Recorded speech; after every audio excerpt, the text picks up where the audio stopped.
Hi friends, மாயா சீனு சீரியல்லேருந்து சூப்பரான ஒரு promo வந்திருக்கு. அதை பற்றி தான் இந்த வீடியோக்குள்ளே நம்ம பார்க்க போகிறோம். மாயாவை விட்டு சீனு பிரியறதுக்கு தயாராகிட்டாங்க. இப்படி ரொம்ப விறுவிறுப்பாக அந்த கதையை எடுத்துகிட்டு போகிறாங்க. என்ன காரணத்துக்காக அவங்க பிரியறதுக்கு தயாரானாங்க, என்னெல்லாம் நடந்திருக்கு அப்படின்னு சொல்லி தான் நம்ம இந்த வீடியோக்குள்ளே பார்க்க போகிறோம். வாங்க நம்ம வீடியோக்குள்ளே போகலாம்.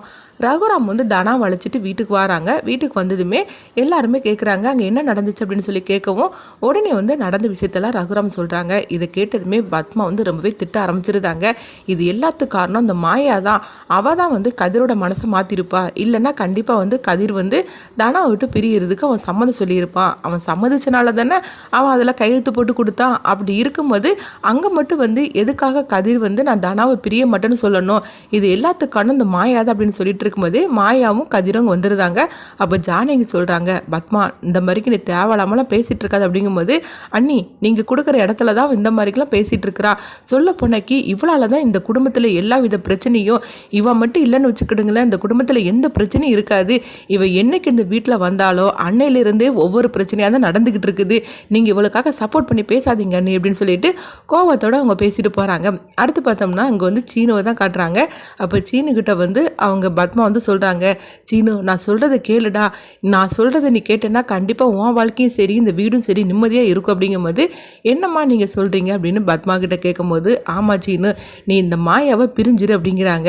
உடனே சீனு பார்க்கவும், ஆமாம் இந்த மாயாவில் தான் எல்லா பிரச்சனையுமே, இவளை ஃபஸ்ட்டு வீட்டை விட்டு அனுப்பிவிட்டால அந்த கதிரை நம்ம ஈஸியாகவே வீட்டை விட்டு அனுப்பி விட்டுறலாம்.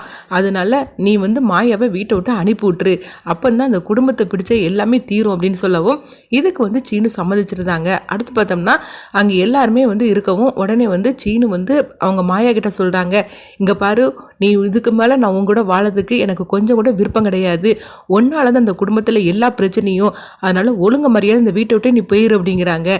நான் உன்னை பிரியறதுக்கு தயாராகிட்டேன் அப்படின்னு சொல்லவும் இதை கேட்டதுமே ஜானகி மாயான்னு எல்லாருமே அதிர்ச்சி அடைகிறாங்க. அப்போ ஜானகி சொல்கிறாங்க, சீனு நீ ஏடா அப்படிலாம் பேசிகிட்டு இருக்கிற அப்படின்னு கேட்கும்போது, ஆமாத்த நான் தான் பேசிகிட்டு இருக்கிறேன்.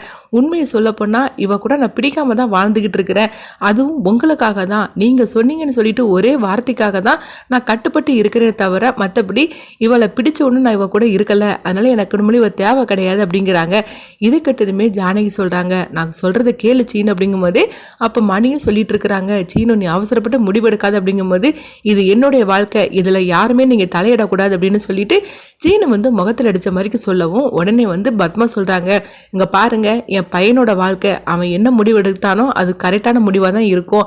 அவன் விஷயத்தில் நீங்கள் யாரும் தலையிடாதீங்க அப்படிங்கவும் அப்போ மணி அவங்க பத்மா போட்டு திட்ட ஆரம்பிக்கிறாங்க. அப்போ சீனு சொல்கிறாங்க, இங்கே பாருங்க நீங்கள் என் விஷயத்தில் தலையிடாமல் பேசாமல் நீங்கள் ஒதுங்கிட்டு தான் நல்லது அப்படின்னு சொல்லவும் அப்போ மணி சீனுவை பார்க்குறாங்க, என்னடா நீ இந்த மாதிரிலாம் பேசிகிட்டு இருக்கிற அப்படிங்கும்போது அப்போ பத்மா சொல்கிறாங்க, அவையெல்லாம் கரெக்டாக தான் பேசிகிட்டு இருக்கிற அப்படின்னு சொல்லிட்டு பத்மா ரொம்பவே சந்தோஷப்பட்டு இருக்கிறாங்க. மணிக்கு தெரிஞ்சிருது இது எல்லாமே பத்மா சொல்லி கொடுத்து தான் இந்த மாதிரிலாம் பேசுகிறா அப்படின்னு.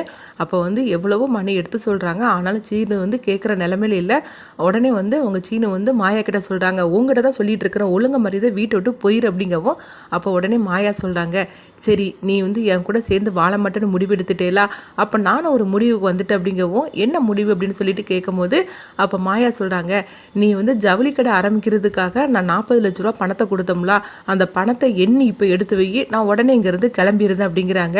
இப்படி சொன்னதுமே ஜானகி அதிர்ச்சி அடைகிறாங்க, என்னம்மையா நீ பேசுகிற, அவன் தான் புரிஞ்சிக்காமல் இப்படிலாம் பேசுகிறான்னா நீயும் அதுக்கு தகுந்த மாதிரிக்கு பேசுகிறீ அப்படிங்கும்போது, பெரியம்மா நீங்கள் கொஞ்சம் அமைதியாக இருங்க அப்படின்னு சொல்லவும் அப்போ ஜானகி நினைக்கிறாங்க, மாயா எந்த முடிவு எடுத்தாலும் சரி கரெக்டான முடிவாக தான் எடுக்கும், அவள் எதையோ மனசில் வச்சுட்டு தான் அவள் இப்படி பேசுகிறா அப்படின்னு சொல்லிட்டு ஜானகி புரிஞ்சுக்கிட்டுதாங்க. அப்போ சீனு இப்படி சொன்னதுமே அப்போ பத்மா சொல்கிறாங்க, பாத்தியாடா சீனு இப்போ இவ சுயரூபம் தெரிஞ்சிச்சா, உனக்காக கொடுத்த ரூபாயை எண்ணி வைக்க சொல்கிறா, இப்போ மாதிரி அவளை பற்றி உனக்கு புரிஞ்சுக்கிட்டா அப்படிங்கும்போது உடனே சீனு சொல்கிறாங்க, உனக்கு 40 லட்ச ரூபா பணம் தானே வேணும், நான் அந்த பணத்தை நான் வட்டி முதலமாக நீ எண்ணி நான் உன் கையில் கொடுக்குறேன், அடுத்த நிமிஷமே நீ இந்த வீட்டை விட்டு போயிடணும் அப்படிங்கவும் மாயாவை இதுக்கு சம்மதிக்கிறாங்க. இந்த மாதிரி நடந்துட்டுருக்கு. அடுத்து பார்த்தோம்னா மாயா அமைதியாக அவங்க ரூமுக்குள்ளே வந்துருந்தாங்க. அப்போ ஜானகி அங்கே வராங்க, என்ன மாயா எதுக்காக நீ இப்படி பேசுகிற அப்படிங்கும்போது, இல்லை பெரியம்மா நான் சீனு விட்டு பிரிய மாட்டேன், அதுக்காக தான் நான் அந்த மாதிரிக்கு பேசினேன், சொல்ல பண்ணாக்கி எனக்கு வேறு என்ன பண்ணுறதுன்னே தெரியல பெரியம்மா அப்படிங்கவும் அவன் சப்போஸ் அவன் சீனு வந்து 40 லட்ச ரூபா பணத்தை கொண்டுட்டு வந்துட்டோம்னா நீ என்ன பண்ண போகிற மாயா அப்படின்னு கேட்கும்போது எனக்கு தெரியல பெரியம்மா, ஆனால் அந்த நிமிஷம் எனக்கு வந்த ஐடியா அதுதான், அதுக்காக தான் நான் இப்படி பேசினேன். ஆனால் அவன் 40 லட்ச ரூபா பணத்தை வந்து அவன் எடுத்துகிட்டு வந்தோம்னா அடுத்தது நான் என்ன பண்ண போகிறேன்னு எனக்கு தெரியல பெரியம்மா அப்படின்னு மாயா வந்து கண்கலங்கவும், இதை பார்த்துட்டு ஜானகிக்கு எல்லா கோவமும் பத்மா மேலே திரும்புது. அப்போ பத்மா இருக்கிற ரூமுக்கு போகிறாங்க.